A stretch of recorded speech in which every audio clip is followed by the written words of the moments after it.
Bonjour. Quels sont les critères qui vont vous permettre, patientes et patients, de choisir un chirurgien plastique et esthétique plutôt qu'un autre? Cette discipline est à la croisée entre la médecine et l'art.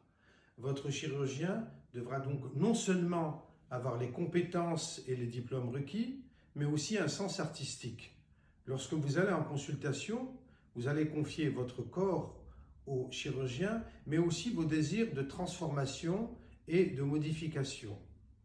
Au-delà des réseaux sociaux, qui sont notre vitrine, photos avant-après, vidéos, ce qui est très important, c'est les recommandations et invites patientes.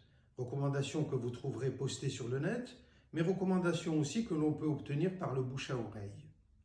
Ce qui compte aussi, c'est la reconnaissance du chirurgien par ses collègues et confrères, qui est un élément très important dans le choix et dans la décision que l'on va prendre. Au-delà de tout cela, ce qui est aussi fondamental, c'est la consultation.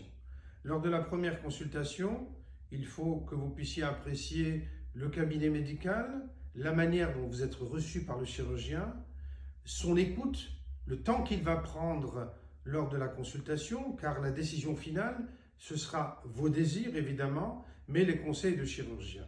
Un chirurgien honnête est un chirurgien qui doit vous laisser, en fin de consultation, le temps de la réflexion.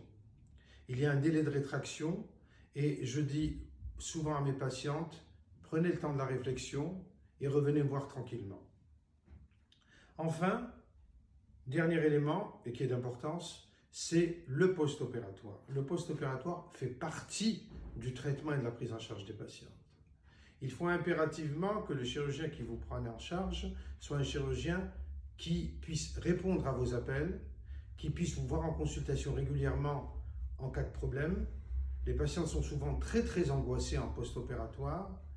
Par conséquent, notre rôle n'est pas seulement d'avoir la compétence chirurgicale, mais aussi de suivre et de prendre en charge nos patients jusqu'au bout.